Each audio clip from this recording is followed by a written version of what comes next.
The world is in a very stressful place right now. You can't open a newspaper in the morning without feeling crushed. So here's the human race on a suicidal rampage. That's what's happening right now. The war on terrorism, the biological desecration. There are so many stress factors on the planet right now. You're noticing someone's wearing something that pisses you off. They're saying something that pisses you off. They're looking at you in a way that pisses you off. And you just keep tying yourself to that physical plane. As long as you see what separates you from them, you're going to be pissed off forever.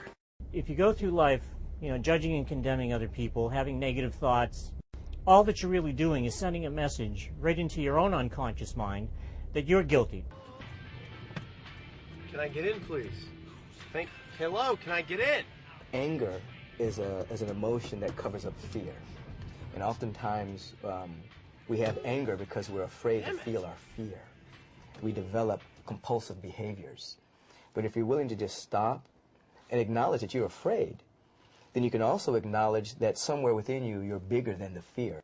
You're not going to discover the best version of yourself out there in that crazy, noisy, busy world where we wake up to clock radios and listen to radio while we shower, watch television while we eat breakfast, listen to radio in the car on the way to work, listen to radio all day over the intercom network, make phone calls, get put on hold, listen to radio. We got Walkmans and Discmans, we got DVD demons, we got cell phones, pages, internet, CDs, TVs, DVDs, iPods. We got so much noise we can't even hear our own thoughts. And you're not going to find the best version of yourself out there in all that noise.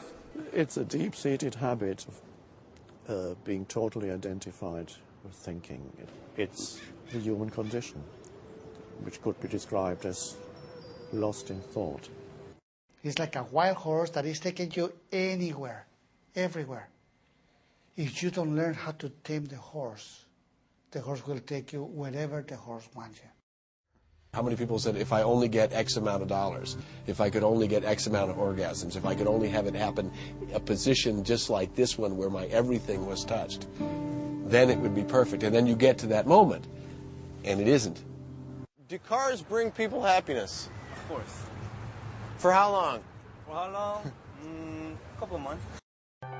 You want to be happy for a whole day? Go shopping. It feels great, but it doesn't last, and then the credit card bills come. But if you want to be happy for a lifetime, you've got to find a way to make a difference in other people's lives. You've got to find a way to make a contribution. Most people are so concerned with getting to success that they forget significance. And that's the great journey, is the journey to significance, not the journey to success. Happiness is a decision I must make. Happiness does not have to be something that happens at the end of some kind of goal. Happiness can be along the way. You've got to grow old gracefully, but you're very mortal, and these experiences only happen in one lifetime, and you've got to grab every single one that goes by. Happiness comes from your perspective. I'm more responsible for my happiness than I used to know. It's not about what's happening out there, it's about how I show up within what's happening. We basically need to reorient, restructure very pattern of our thinking. That is very hard, but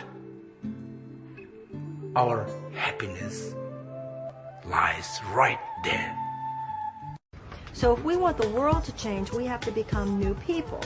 Unless and until we make a quantum leap inside ourselves, we can't be the conduits for the quantum leap that has to occur in the world. Because up to now, evolution has been unconscious. It was automatic. But now evolution is consciously chosen by a species, and that's a revolutionary thing. And you are part of that. Religion is now evolving, where we're becoming aware that all of us have the capacity to be God-conscious, or to be love-conscious, and to remove ourselves from being a victim. I found freedom, my understanding of freedom.